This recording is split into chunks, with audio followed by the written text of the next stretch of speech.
Bonsoir à tous, merci d'être au rendez-vous de cette édition du 20h au sommaire de l'actualité ce soir. Transfert de l'aéroport de Dakar, la date fatidique s'approche et les travailleurs sont de plus en plus inquiets pour leurs emplois. Une marche de protestation est prévue lundi pour Maître Macky Sall face à ses responsabilités et demander au gouvernement de respecter sa signature.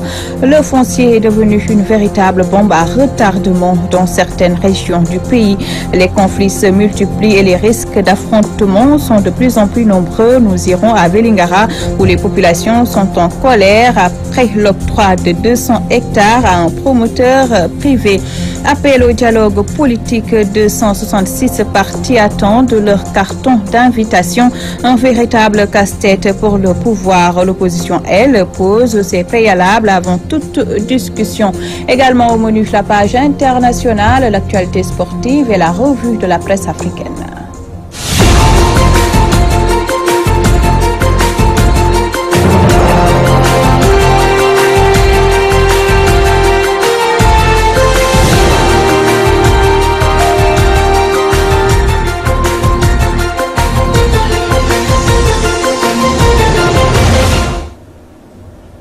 Merci de vous joindre à nous. Journée rouge à l'aéroport Léopold Sédar Senghor. En colère contre l'État, les travailleurs ont organisé une assemblée générale pour dénoncer le processus de délocalisation des activités aéroportuaires à l'AIBD. Une marche de protestation est prévue lundi prochain. Papa Moïse Sarr parle en leur nom au micro de Mamou Gassama. Nous sommes tombés des nues. Parce qu'au départ, c'est une histoire, nous ne croyons pas. Parce qu'on s'était dit que la logique voudrait que on a mis en place l'aéroport international Blaise Diagne de Diass et que nous, société de la place, nous devons nous tous nous redéployer vers l'aéroport international Blaise Diagne de Diass. Nous avons entendu toutes sortes de rumeurs, toutes sortes d'informations, mais nous, fort de la signature de l'État du Sénégal, fort de la signature des ministres de la République qui nous avaient spécifié que dès l'ouverture de l'aéroport, vous aurez 5 ans d'office là-bas, on ne peut pas nous mettre à croire quelque chose d'autre. Quand un ministre de la République s'engage avec vous pour dire que dès que l'aéroport va s'ouvrir, vous aurez 5 ans là-bas, mais c'est évident que nous, jusqu'à présent, on s'est dit non, c'est pas possible. Jusqu'à ce que ça tombe sur nos têtes. Madame le ministre des Transports aériens a été très claire avec nos managers. Si on met en place une seule structure, tout le monde n'ira pas à AIBD. Moi, je recrute en fonction des compagnies que je dois assister. L'autre recrute en fonction des compagnies que l'autre société doit assister. Si on fusionne les deux, mais si on veut être logique, on sait qu'il y en aura qui vont rester sur le carreau. Nous en appelons à la sagesse du président de la République. C'est lui qui nous demande de travailler. Et c'est ce que nous faisons. C'est notre ultime recours. Nous n'avons pas d'autre recours parce que ce que nous montre Madame notre ministre de tutelle, nous avons tout le respect pour elle. Mais ça, nous sommes en droit. Parce que ses prédécesseurs ont signé pour nous. En l'état où nous sommes, il n'y a que son Excellence, le président de la République, à qui on a confié nos destins, qui nous demande de travailler, qui souhaite avoir un secteur privé fort, qui peut apporter une solution définitive à notre problème. Ce qu'on demande, madame, est simple. Il n'y a rien d'extraordinaire qui est demandé. On veut juste que l'État respecte sa signature. Je vous le disais en titre, litige foncier à Kandia dans le département de Vélingara. Les populations de la zone de Kael-Bessel dénoncent l'octroi de 200 hectares de la forêt de Tambacounda à un promoteur privé. Cela fait suite à une délibération du conseil municipal de Kandia. Ce conflit laisse présager le pire si l'État ne prend pas les devants. À Vélingara, les explications de Chertiang. Venus de coupe de hache et autres objets tranchants, les populations des villages de Sarignari, Sarefaramba, Kael-Bessel et autres ont vite investi la forêt de Tambacounda dont 200 hectares ont été octroyés à une entreprise familiale par délibération du conseil municipal de Kandia. Une délibération jugée douteuse et illégale parce que n'ayant pas été approuvée par le sous-préfet de Sarekoli Salé. Pour Issa Baldé, un notable du village de Sarefaramba, priver ces populations de cette forêt qui est une zone de pâturage et d'agriculture, c'est une façon de les expulser de cette zone tout en leur demandant d'aller s'installer s'installer en Gambie ou en Guinée-Bissau. L'État ne doit pas nous expulser de nos terres, de notre forêt. Si l'État persiste dans sa décision, nous allons déménager en Gambie ou en Guinée-Bissau. Nous n'avons que cette forêt pour survivre avec nos troupeaux. Le maire Malick Dia est bel et bien au courant de cette situation. C'est lui qui a envoyé cette commission qui a commencé à installer des bornes. Pourquoi n'a-t-il associé personne dans la procédure? Ce qui a irrité les populations de cette zone de la commune de Kandia, selon Dembambalo, conseiller municipal habitant le village de Saregnari, c'est que les chefs de village et conseillers de la zone n'ont pas été conviés à la réunion du conseil municipal. Et le plus grave, selon lui, ni le sous-préfet ou son adjoint n'ont assisté à cette rencontre. Nous ne voulons pas que le problème qui était à Sandaga vienne ici chez nous. Parce que vous avez constaté, ils ont commencé à creuser pour mettre des bornes. La mairie a délibéré, mais le sous-préfet n'a même pas approuvé. Comment ces gens-là peuvent venir ici pour mettre des bornes? Puis c'est ça, c'est de créer des conflits. Grande pourvoyeuse d'émigrés clandestins en destination de l'Europe, dans cette zone de la commune de Kandia, de nombreux jeunes sont revenus pour cultiver la terre et s'adonner à l'élevage. Malheureusement, selon Maudo Baldé, représentant le chef du village de Sarefaramba, avec ce projet, c'est la fin de leur rêve de revenir travailler chez eux. Je suis jeune de cette localité. Et comment peut-on parler de Sénégal émergent sans travail? Au moment où on retourne vers la terre, le maire de Kandia, Malick Dia, cherche à nous expulser de cette forêt en octroyant cette zone à des multinationales. Nous ne l'accepterons jamais. Le pire risque d'arriver si l'État du Sénégal ne prend pas les bonnes décisions allant dans le sens de concilier les positions des deux parties. Pendant ce temps, toutes nos tentatives d'entrer en contact avec le maire de Kandia, Malick Dia, sont restées vaines. Lingara Cheikh Dieng pour la radio-télévision Walfadjri. Ce jeudi 5 octobre est célébrée la journée mondiale de l'enseignant, une occasion pour certains enseignants de soulever leurs difficiles conditions de travail. D'ailleurs, certains syndicats envisagent de boycotter la rentrée du 9 octobre si l'État ne respecte pas ses engagements. Un reportage de Rokhaya Ndour. Les populations de Diogo et les villages environnants, confrontés depuis des années à un manque criant d'eau, viennent de...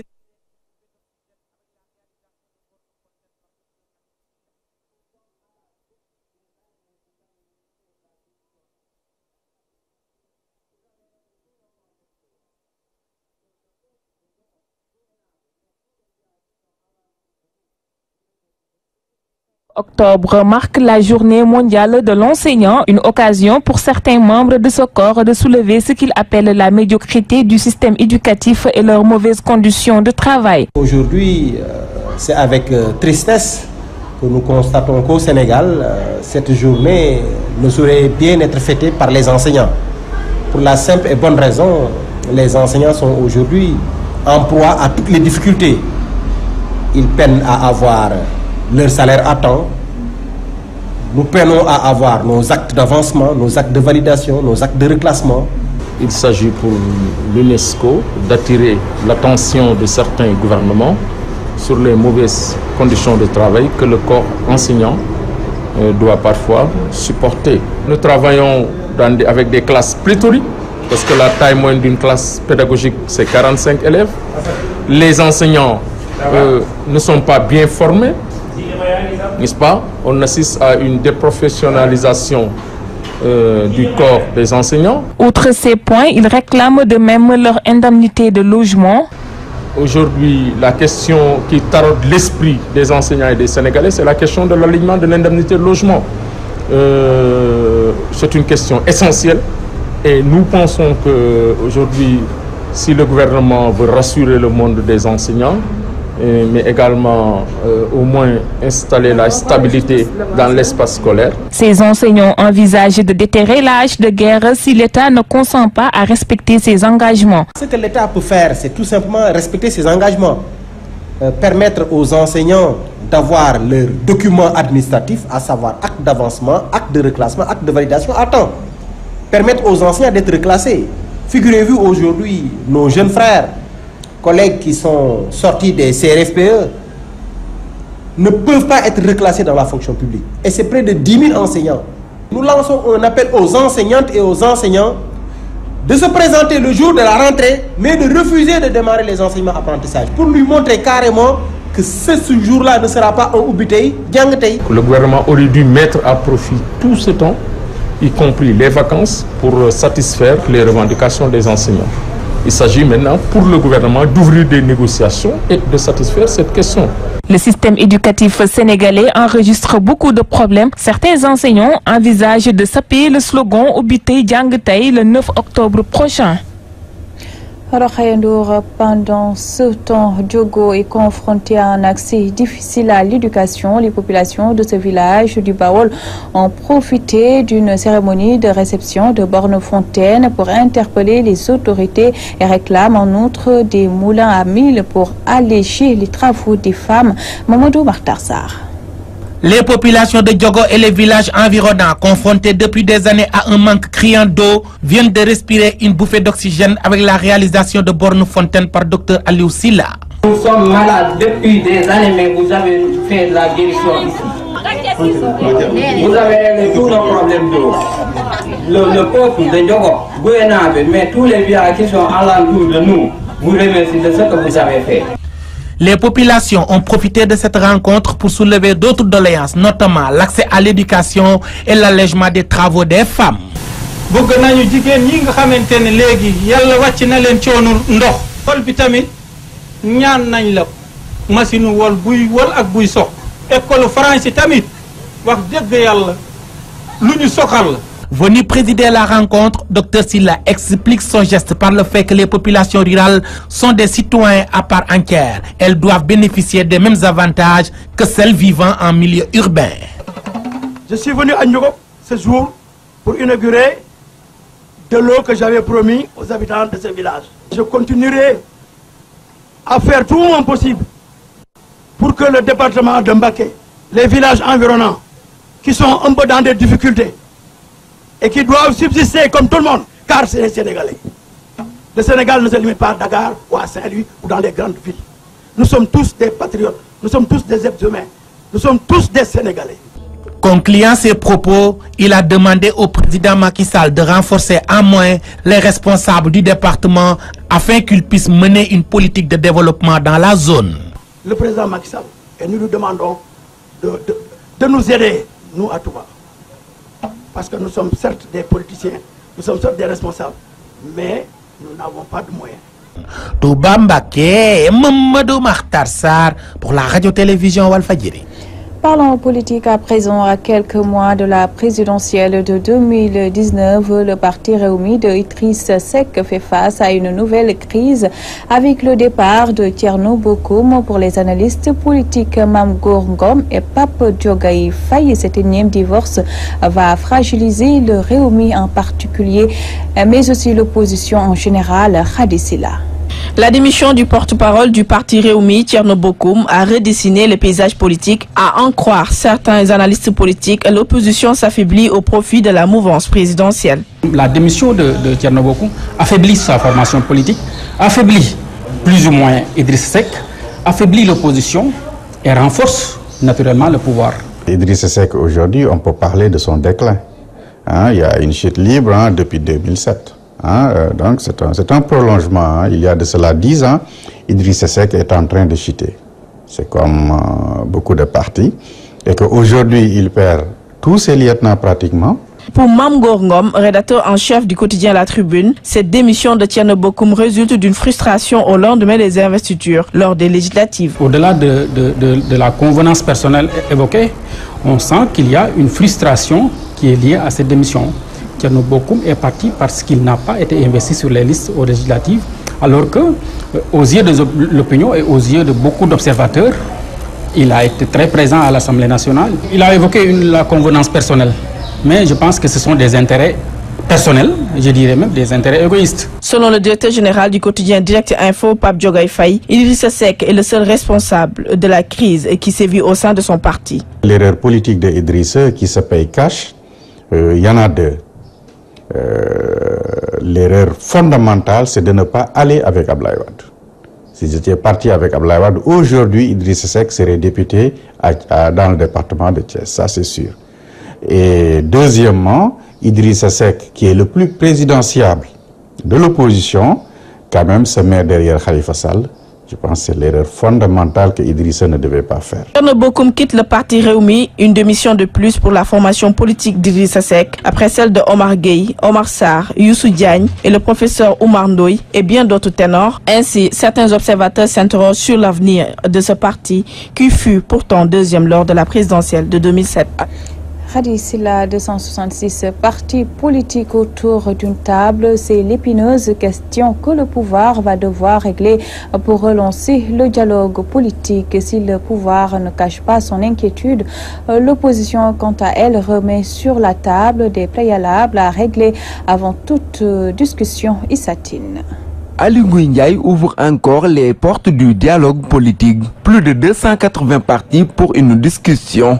Chose difficile selon Pape Biram Touré. Le président a donné une piste et a esquissé même quelques objectifs à atteindre pour dialoguer. C'est d'avoir un nombre de partis raisonnable. Il va falloir arriver à définir quand même le chef de l'opposition. Il y a beaucoup de partis politiques et ça, c'est déplorable. C'est dans toutes les organisations maintenant du Sénégal. C'est vrai, il faut qu'on trouve maintenant des formats. Ce qui est important, c'est la volonté de dialoguer, la volonté d'échanger pour des objectifs précis. Mais une partie de l'opposition, notamment le PDS, pose d'autres préalables. Je pense que M. Aly Ngouille Ndiaye, ministre de l'Intérieur, était dans la com, en contact, premier contact avec ses services. Annoncer un dialogue, c'est pas ça qui règle les problèmes. On n'annonce pas un dialogue comme ça, un dialogue on le prépare. À notre communiqué du 26 septembre du comité directeur, il y a des préalables à régler. Il ne faut pas passer sous silence, en compte pertes et profits, ce qui s'est passé sur cette mascarade électorale aux législatives. Nous ne sommes pas encore sur un dialogue, nous sommes aujourd'hui sur la solution de régler le contentieux électoral. Le ministère de l'Intérieur et l'organisation des élections sont toujours au cœur des débats entre pouvoir et opposition. Pour le ministère de l'Intérieur, il n'est plus question pour nous à ce qu'il organise les opérations électorales. Celles-ci doivent être dévolues à un autre ministère, une autre personnalité politique de la société civile pour l'organisation des élections. Ça a été une demande de l'opposition d'alors en 2011, que le pouvoir d'alors avait respecté en nommant M. Cheikh Gueye chargé des élections. Quelle que soit la personne qui occupe le poste, ne permet pas des fraudes électorales. Il ne faut pas confondre les choses. Le président a des prérogatives de nommer qui il veut au poste qu'il veut. Ça, c'est la Constitution qui lui confère. Il ne faudrait pas que quelqu'un d'autre se substitue au président de la République. Ça, c'est un faux débat. Le ministre de l'Intérieur, Aly Ngouille Ndiaye, tend la main aux 286 partis politiques pour un dialogue, un appel foulé aux pieds par le PDS, même si le pouvoir parle de nécessité d'échanger sur certains points. Un dialogue qui se dessine déjà avec des fissures au sein de l'opposition, très divisée sur la question. Dans l'actualité également, forum économique sénégalo-gambien pour un partenariat durable, occasion saisie par la vice-présidente de la Gambie pour inviter les autorités des deux pays à instaurer des politiques efficaces pour développer le secteur privé. Fatoumata Diallo Tambadjan souhaite également que les présidents des chambres de commerce du Sénégal et de la Gambie travaillent à la suppression des taxes aéroportuaires. C'est un compte-rendu de Ramatoulaye Sarr. Un pont économique pour un partenariat durable, c'est autour de ce thème qu'un forum multisectoriel des acteurs publics et privés du Sénégal et de la Gambie se tient à Dakar. Une occasion pour les autorités des deux pays respectivement représentées par le ministre des Affaires étrangères, Maître Sidiki Kaba, en l'absence du Premier ministre. Le forum, au-delà de son soubassement symbolique et culturel très fort et de ce profond enracinement dans l'amitié entre les deux peuples, est aussi l'occasion d'engager à tous les niveaux le dialogue et la concertation sur les voies et moyens d'intensifier notre partenariat. Et la vice-présidente gambienne Fatoumata Diallo Tambadjan de dresser chacun les contours de renforcement des relations bilatérales entre les deux États. Mais dans celle-ci, ne faudrait-il pas occulter le secteur privé, insiste l'autorité gambienne. Private sector bi dafa soxla gestu. Gouvernement bi dafay joxe politique mën naa am sañu am ay réformes yoo xam ne dafay nekk luy répondre aux besoins du secteur privé. Secteur privé bi ñooy acteur ñooy ñi nga xam ne ñooy moteur du développement bon nag ñu dégg nañ sa wax seen message bi pour wax ne gouvernement yi war nañoo suñuy gestu war nañoo seet gestu joxe politique yi nga xam ne ñoo mën a dimbale secteur privé yi. Pour un renforcement des relations bilatérales, ne s'empêche de souligner le président de la Chambre de commerce de Kaolack, il faudra prendre en compte et essayer de trouver solution à certaines difficultés frontalières, indique Serigne Mboup. Il existe entre les deux pays des obstacles naturels. Je veux parler du transport. À titre d'exemple, un conteneur qui quitte le Sénégal pour la Gambie paie les mêmes taxes que s'il se rendait en Europe. Le billet d'avion Dakar-Banjul est acheté au même prix que celui de Dakar-Paris. Le paradoxe, c'est que ce sont les étrangers qui les gèrent. Il faudrait comme solution supprimer les taxes aéroportuaires afin que les avions fassent le trajet à des coûts réduits. Son homologue président de la Chambre de commerce de la Gambie s'appesantira quant à lui sur les tracasseries policières à la frontière des deux pays. Je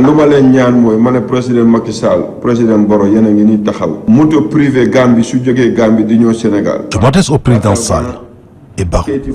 Vous entretenez d'excellentes relations.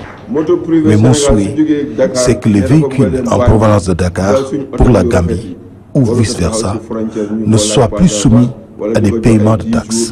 Il faut en finir avec ces tracasseries.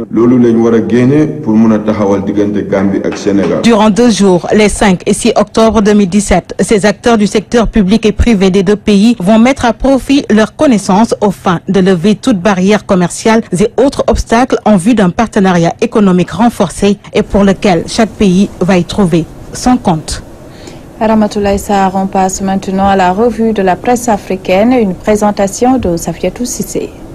Bonsoir. Démarrons par la crise togolaise. L'observateur Palga parle de ces marches qui vont déboucher sur une impasse. Nos confrères burkinabés d'ajouter qu'ils ne se parlent plus désormais que par manifestation interposée depuis que le camp présidentiel, faute d'une majorité des 4/5 de l'Assemblée nationale pour adopter le projet de loi de modification constitutionnelle, a décidé au cours d'une session parlementaire boycottée par l'opposition de recourir au référendum. Les fils du dialogue semblent définitivement rompus entre les deux camps engagés dans une épreuve de force dont il semble hasardeux de prévoir l'issue. El Watan, dans sa parution du jour, évoque le projet de loi sur le e-commerce et invite à booster l'économie numérique. Selon les statistiques officielles, plus de 100 000 transactions ont été effectuées depuis le lancement du e-paiement en octobre 2016, ajoutent les journalistes algériens. Jeune Afrique, quant à lui, nous mène au Niger et confirme la mort de 3 soldats américains dans une embuscade à la frontière avec le Mali. Selon la rédaction du site, le commandement américain pour l'Afrique a confirmé jeudi la mort de 3 soldats américains lors d'une embuscade mercredi contre une patrouille américano-nigérienne à 200 km au nord de Niamey, dans le sud-ouest du Niger. Niger toujours, la mort de soldats américains révèle leur présence au Sahel, révèle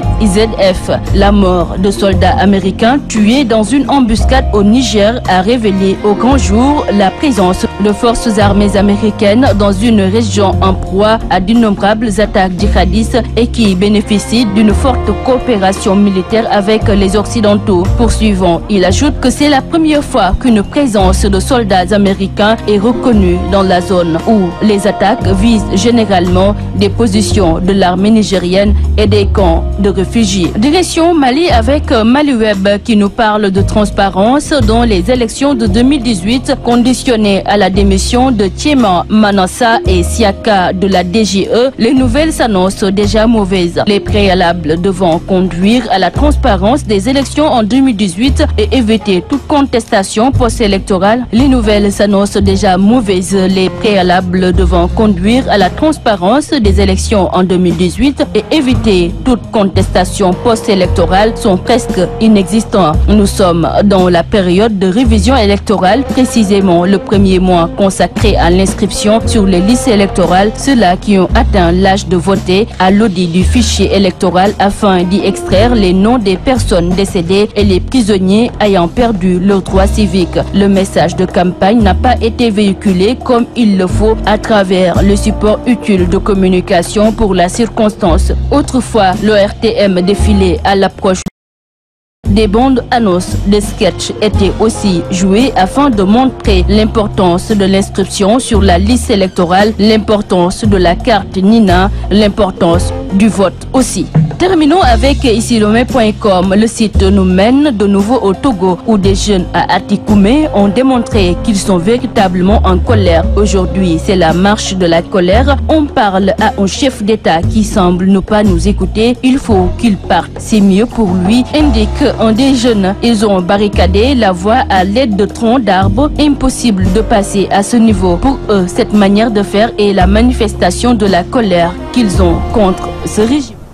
C'était l'édition du 20h. Merci de nous avoir prêté attention. Votre rendez-vous du jeudi dîner à Diamano, c'est à 21h avec Ousmane. C'est une émission que vous pourrez également revoir en replay sur notre site walfnet.com. Excellente soirée à tous.